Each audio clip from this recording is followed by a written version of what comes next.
आज आपण बनवणार आहोत सर्वात सोपी पावभाजी. त्यासाठी लागणाऱ्या भाज्या आहेत 2 बटाटे, गाजर, 1 टोमॅटो, फ्लावर आणि वाटाणे. तुमच्याकडे बीटरूट असेल तर तुम्ही ते वापरू शकता, त्याने कलर छान येतो भाजीला. नंतर ह्या भाज्यांमध्ये पाणी ॲड करून वरतून मीठ टाकायचं आणि 1-2 शिट्टी होईपर्यंत शिजवून घ्यायच्या. तोपर्यंत एका मिक्सर जारमध्ये 4-5 लसूण पाकळ्या, अद्रक आणि कोथिंबीर टाकून पेस्ट बनवून घ्यायची.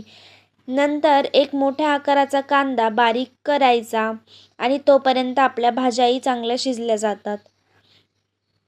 स्मॅशरने भाज्या चांगल्या स्मॅश करून घेऊया आणि आपण भाज्यांमधलं पाणी बाजूला काढून ठेवलेलं होतं. नंतर तेही थोडंसं ॲड करायचं आणि चांगल्या स्मॅश करून घ्यायच्यात. एका कढईमध्ये तेल टाकायचं, त्यात कांदा ॲड करायचा आणि छान फ्राय करून घ्यायचा. कांदा चांगला फ्राय झाला की आपण त्यामध्ये अद्रक लसूणची पेस्ट ॲड करायची. नंतर बारीक चिरलेला टोमॅटो हे सर्व फ्राय करून घ्यायचं.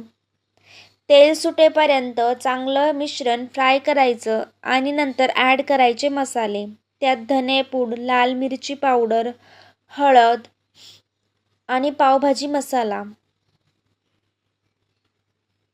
हे सर्व मिक्स करायचं आणि नंतर आपण भाज्यांचं बनवलेलं मिश्रण ॲड करायचं आणि 4 ते 5 मिनटासाठी छान कमी गॅसवर शिजवून घ्यायच्या.